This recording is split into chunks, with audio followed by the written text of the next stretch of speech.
total devastation.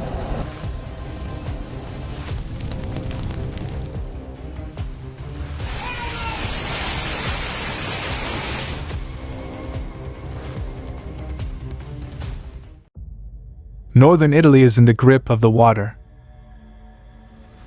On May 16, 2023, abnormal rains and flooding of rivers left many provinces of the Emilia-Romagna region underwater. The rains have been falling for several days with particular intensity. In some places, the precipitation is unprecedented in terms of quantity and intensity. The situation of the local streams is extremely difficult. 14 rivers have already flooded, many at dangerous levels. There have also been numerous landslides. The situation in the provinces of Ravenna, Rimini and Forlì Cesena is very serious. 3 casualties have been confirmed and there are people who went missing. More than 6,000 people have been evacuated and the number is steadily rising. Many people have to flee on rooftops while waiting for help. The National Department of Civil Protection has stepped up emergency technical assistance, additionally involving the Army and Fire Department. About 900 volunteers are working on the scene. We also note the fact that this is the second flooding in the region this month. This time the situation is truly dramatic, as the flooding is even worse than what happened about 2 weeks ago. According to the officials, storm surges will continue and more flooding is possible.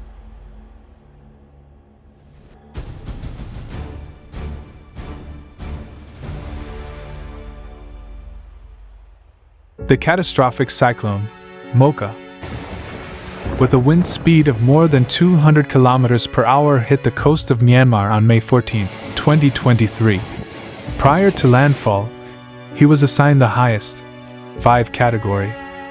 Mocha was the second strongest coastal cyclone in the northern Indian Ocean on record in the region. The storm destroyed homes, downed trees and cell phone towers, severed power lines. But most sadly, it took the lives of several people and injured hundreds more. Fleeing from the flood, residents moved to the upper floors and roofs of buildings, where many had to spend the whole night waiting for rescue. Thousands of people were moved to temporary shelters, where they again had to face difficulties as more refugees arrived than expected.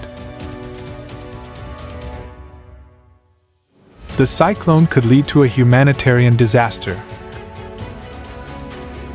with those stuck in flimsy shelters and flood-prone areas most vulnerable. Cyclone Mocha also passed through neighboring Bangladesh, leaving behind floods and landslides. Here, on the eve of its arrival, about 750,000 people were evacuated. The full damage from the hurricane is not yet known because of the difficulty in communicating with people. Cyclones are common at this time of year for this region. However, they are rarely as strong as Mocha. According to experts, the intensification of cyclones is influenced by climate change and the associated increase in ocean temperatures. But what is really happening to the ocean? Why is its temperature rising and natural phenomena becoming more and more catastrophic? This was revealed in the forum, Global Crisis. There is a way out. On April 22, 2023. Hurry to learn the truth about the future and the way out of the growing climate crisis.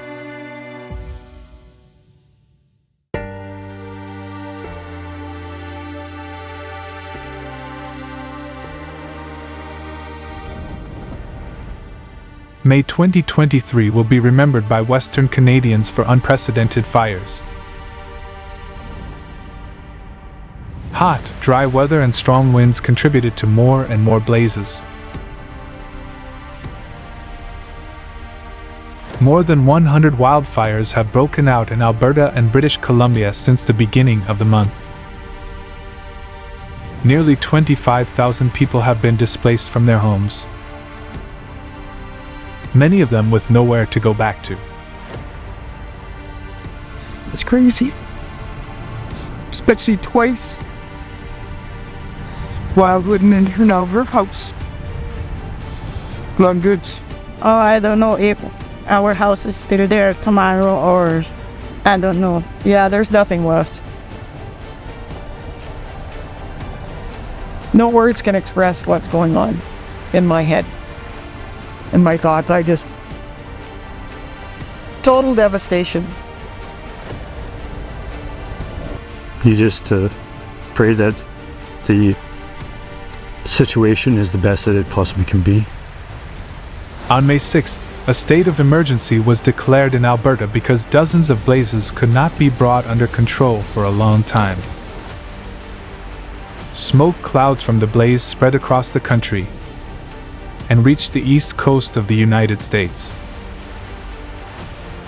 Hotspots, and what we're trying to do is minimize the fire growth and work in from the outside. These crews are tired. We need new resources into this fire. It was an extreme condition on Friday. We saw this winds of 50 kilometers an hour. The temperature and the wind combined with the lack of precipitation this year really created this mix that created the extreme fire risk that we entered a fire ban a week before this fire broke out in the county.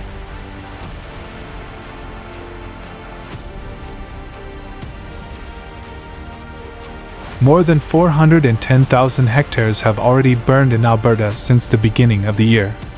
The area burned is larger than the country of Luxembourg. A total of about 420 wildfires occurred during this period. This is twice as many as during the same time last year.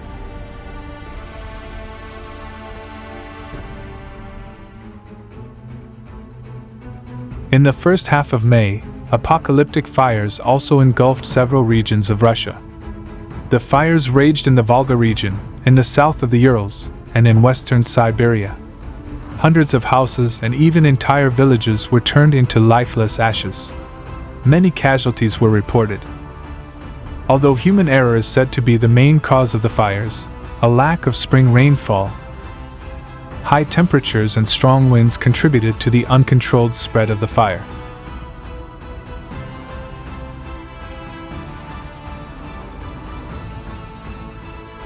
There are already effective technologies that can save lives in emergency situations.